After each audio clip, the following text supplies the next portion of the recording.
هذا سبيل الله قد وضحت أعلامه من فوقه نور يمضي عليه المؤمنون به درب الهدى بالقوم معمور. هو صحيح البخاري واسمه الجامع الصحيح المسند من حديث رسول الله صلى الله عليه وسلم وسنته. وعلموا من تقدرون على تعليمه والكل مأجور.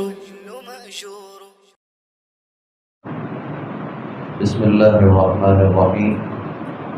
باب من سأل وهو قائم عالما جالسا. باب ہے جو شخص کھڑا ہونے کی حالت میں عالم سے سوال کرے جبکہ عالم بیٹھا ہو.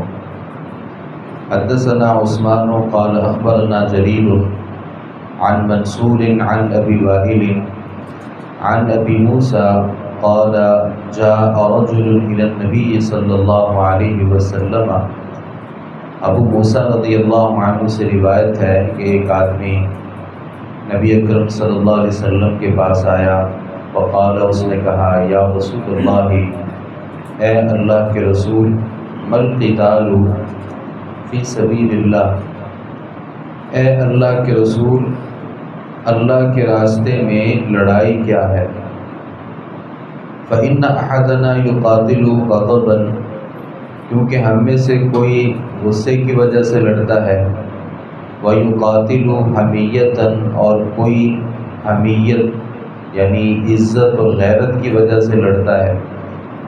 فرفع إليه رأسه، تو نبی صلی اللہ علیہ وسلم نے اس کی طرف اپنا سر اٹھایا.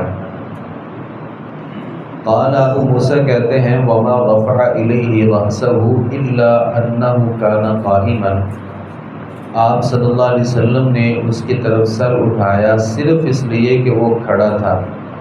فقال، تو آپ نے فرمایا من تقاتل لتکون کلمۃ اللہ ہی العلیٰ، جو اس لیے لڑائی کرے کہ اللہ کی بات ہی سب سے اونچی ہو جائے. فہو فی سبیل اللہ، تو وہ اللہ کے راستے میں جہاد ہے.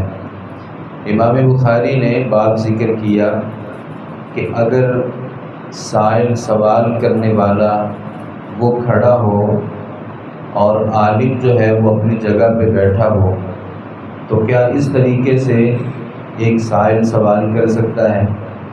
کہیں ایسا تو نہیں ہے کہ گفتگو میں ضروری ہے کہ عالم بھی بیٹھا ہو اور جو سائل ہے اس کے لیے بھی ضروری ہے کہ وہ سامنے یا پاس آ کے بیٹھے اور پھر ہی سوال کرے؟ تو اصل میں روایت ہے نبی اکرم صلی اللہ علیہ وسلم کی سنن ترمذی میں من سرہ ان یتمثل له الرجال قیاما فلیتبوأ مقعدہ من النار. جس شخص کو یہ بات پسند ہو کہ لوگ اس کے لیے تصویر بن کے کھڑے ہوں تو وہ اپنا ٹھکانہ جہنم بنا لے. یعنی بعض لوگوں کو یہ پسند ہوتا ہے کہ ہمارے لیے لوگ کھڑے ہوں اور بڑے ادب اور بڑے احترام سے، اور ایسے وہ کھڑے ہوں جیسے کوئی تصویر موجود ہوتی ہے، یعنی بالکل حرکت بھی نہیں کرنی اور ہاتھ باندھ کے، یا ایسے کھڑا ہونا ہے جس میں اگلے شخص کی تعظیم، اور وہ ایسی تعظیم جو صرف اللہ کے لیے ہے، وہ اگر تعظیم کسی اور کے ساتھ مقصود ہو تو کوئی آدمی صرف اس ہی طریقے سے سوال کر سکتا ہے. امام بخاری رحمۃ اللہ علیہ نے یہاں یہ حدیث ذکر کر کے اس بات کو ثابت کیا ہے کہ یہ کوئی ضروری نہیں ہے. اگر کوئی راہ چلتے ہوئے کوئی عالم بیٹھا ہے اور کوئی آدمی وہاں سے گزرتے گزرتے کسی عالم دین سے کوئی سائل سوال کر لے تو اس میں کسی قسم کا کوئی مسئلہ نہیں ہے. غصہ جو لڑائی ہوتی ہے یہ بسا اوقات غصے کی وجہ سے ہوتی ہے اور بسا اوقات حمیت اور غیرت کی وجہ سے ہوتی ہے، اور بسا اوقات اپنی عزت کے لیے، اپنی ذات کے لیے، اپنی برادری کے لیے لڑائی ہوتی ہے. تو سائل نے سوال کیا کہ اللہ کے راستے میں جو جہاد ہے، جہاد فی سبیل اللہ کیا ہے؟ تو نبی صلی اللہ علیہ وسلم نے اس سوال کا جواب دیا کہ من قاتل لتکون کلمۃ اللہ ہی العلیٰ، جو صرف اس لیے لڑتا ہے کہ اللہ کی بات سب سے اونچی ہو جائے، یعنی دین اسلام کا غلبہ ہو اور اللہ رب العالمین کا جو کلمہ ہے، جو بات ہے، وہ سب سے بلند ہو جائے، تو فہو فی سبیل اللہ، تو یہ اللہ رب العالمین کے راستے میں جہاد کرنا ہے۔ تو نبی اکرم صلی اللہ علیہ وسلم نے بھی اس میں کوئی آر محسوس نہیں کی کہ اگر ایک آدمی کھڑا ہو کے سوال کر رہے ہیں تو آپ صلی اللہ علیہ وسلم نے اسے یہ نہیں کہا کہ تم پہلے بیٹھو پھر میں تمہارے سوال کا جواب دوں گا۔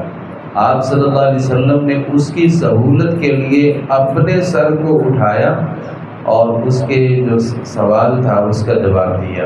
اللہ تعالیٰ سے دعا ہے صحیح معنوں میں حدیث کو سمجھنے، اس پر عمل پیرا ہونے کی توفیق عطا فرمائے۔ وما علینا الا البلاغ۔